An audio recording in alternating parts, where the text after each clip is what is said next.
Raihan 1 poin Persebaya Surabaya dari markas sementara Maluku United di Jakarta, pada Jumat, 16 Agustus 2024, harus dibayar mahal.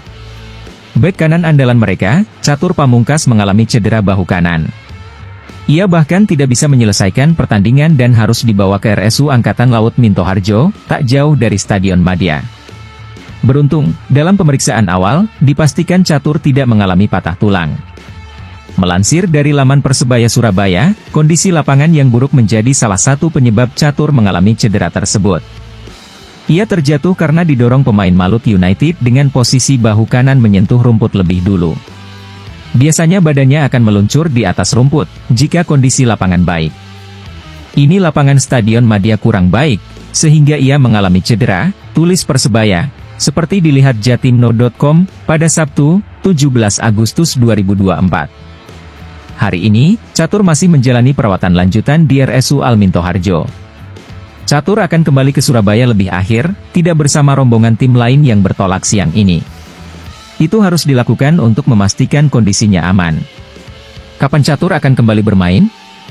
Masih menunggu pemeriksaan lanjutan dari dokter tim. Yang jelas, libur liga bersamaan FIFA Matchday mulai akhir Agustus sampai pertengahan September bisa dimanfaatkan Catur untuk mengembalikan kondisi, tambahnya. Jika memang Catur harus absen, ada beberapa pemain yang bisa diplot untuk mengisi posisi bek kanan. Bisa Ardi Idrus, bisa juga Kasim Botan yang seringkali berangkat dari bangku cadangan. Sementara itu dalam lawatan kemarin, Persebaya Surabaya berhasil menahan imbang tuan rumah dengan skor 0-0.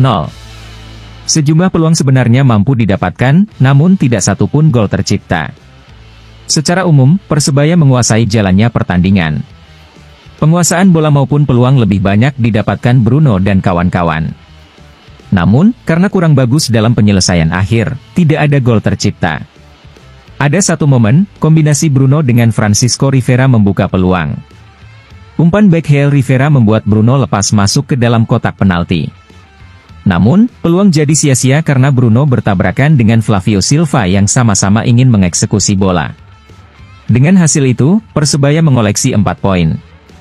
Di 2 laga pertama awal musim ini, belum sekalipun Green Force kemasukan gol.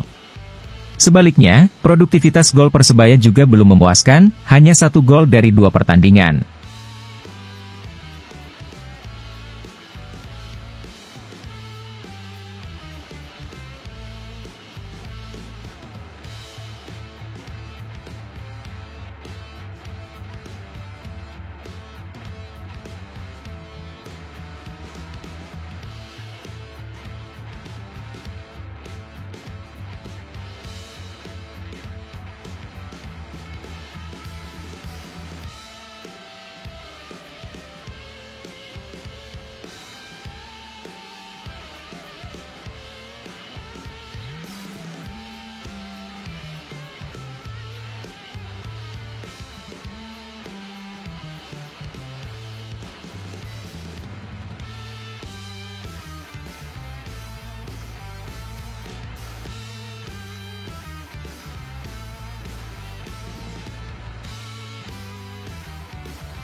Masalah akut Persebaya Surabaya belum terpecahkan, kuartet 84 gol assist masih belum bisa ciptakan gol open play.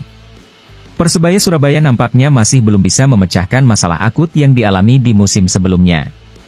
Sebagai informasi, tim berjuluk Bajul Ijo punya masalah di lini depan pada musim 2023-2024 silam. Tercatat Bruno Moreira CS hanya mampu mencetak 33 gol sepanjang musim, jumlah itu bahkan lebih sedikit dari pertandingan yang dilakoni sepanjang musim yaitu 34 gol. Dari 2 pertandingan awal di musim 2024-2025, lini depan Persebaya Surabaya masih tampil kurang meyakinkan.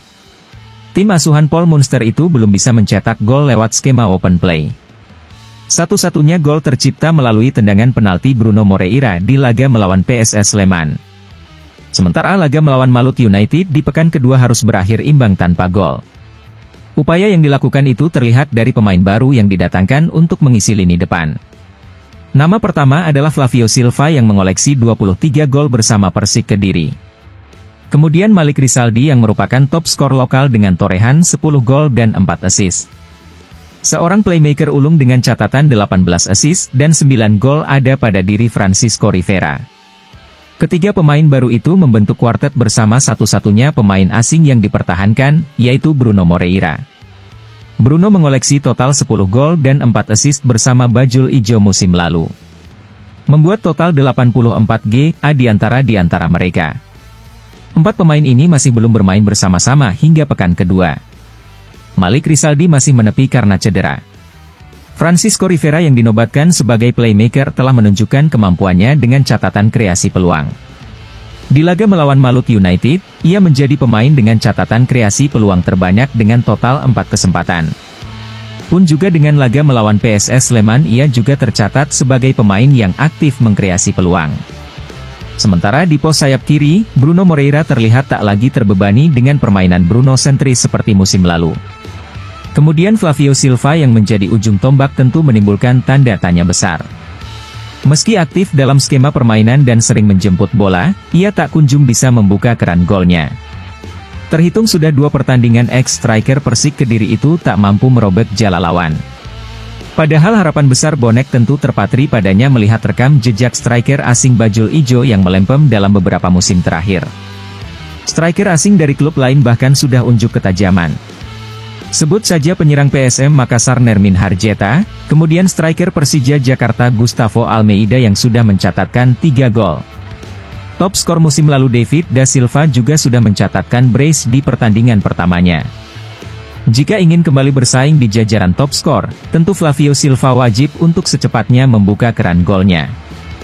Pembuktian ketajaman dari kuartet lini depan Persebaya Surabaya bakal diuji dengan laga selanjutnya pada pekan ketiga. Persebaya Surabaya akan kembali bermain di Stadion Gelora Bung Tomo, Surabaya. Lawan kali ini bagi Persebaya adalah Barito Putra. Pertandingan Persebaya Surabaya versus Barito Putra akan digelar pada Jumat 23 Agustus mendatang.